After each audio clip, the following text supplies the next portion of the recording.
Time now for our press review, for which I'm joined by Solange Mougen. Hi, Solange. Starting off in the United Kingdom and yet more Brexit confusion. Yeah, Politico is saying Brexit is increasingly becoming like a murder mystery. In an article entitled Sherlock Holmes and the Brexit Mystery, they argue that it's time to look beyond the impossible and focus on the improbable. The site says that all of the possible outcomes, May's deal, or no Brexit, are increasingly becoming unlikely because the clock is ticking down and fast before the March deadline. Politico says, therefore, that they can deduce in a Holmesian fashion that the clocks are going to be stopped before the March deadline and that someone is going to hit the pause button on Article 50. Now, Metro's first page also refers to this ever-pressing sense that time is of the essence, referring to May's decision to debate her deal during the week of January 14th, something that Jeremy Corbyn, as well as some Tory MPs, are not too happy about. They say that they accuse her of running down the clock.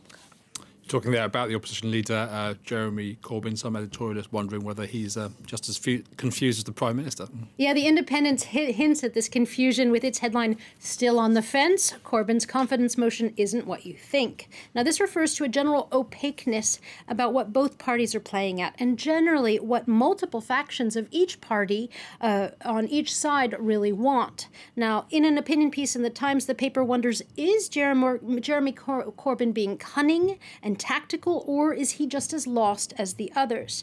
Now, the Times article argues that regardless of which, Corbyn's back and forth in calling a confident votes on May has actually helped the Prime Minister. Now, the Wall Street Journal also lays out what it calls Labour's Brexit pains. Play on words there. They argue that MPs need to start being more forthright with what they want, and that time to make the decisions has come.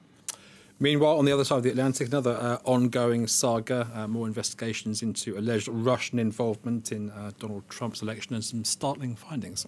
Yeah, both the Washington Post and the New York Times received reports before they were made public, and their journalists have been going through the troves of information inside. The New York Times explains that the reports found that the Russian-backed influence campaign was on virtually every social media platform, and that in particular African Americans were specifically targeted by these social media sites. The Times explains that through fake websites and accounts with names like blacklivеsus.com, that Russian groups tried to sway the political view of American citizens. And not just African Americans that were targeted. No, indeed. The Post explains that since the presidential election, Russian operatives have kept up their misinformation tactics, and one of those targets has actually been Robert Mueller.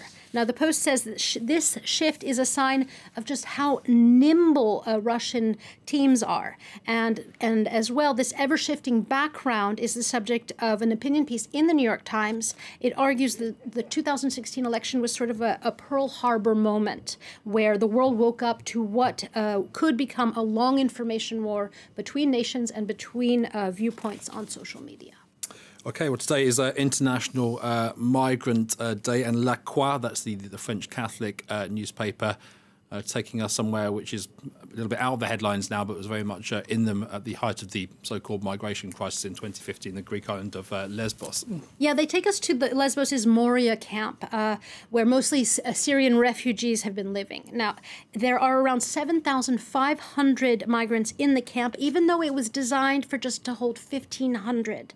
And La Croix says that what they saw there was, quote, a concentration of human misery, one where overcrowding, but also the cold, the rats, the lack of sleep in such rough conditions, and people's dwindling hopes have been having a dire effect on many of the migrants, not only physically, but also on their mental health. They quote a Médecins Sans Frontières doctor who says that even the most stable of minds are slowly descending into psychosis and depression. Okay, we shift to science next and a far-out discovery. Yeah, astronomers have found what they believe is the farthest object from the Earth. It's 120 times farther than the Sun is to the Earth.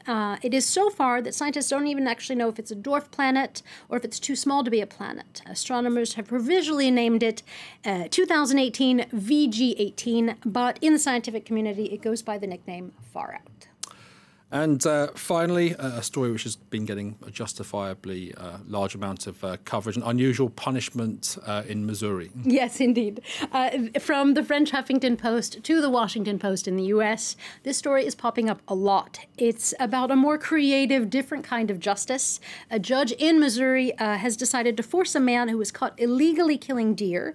He actually beheaded hundreds of deer over a 3-year period and finally got caught. And so the judge has ordered him to regularly watch the Disney film Bambi while he is serving his 1-year prison term. Thanks, Solange. That's it for our press review, and there's plenty more on our website.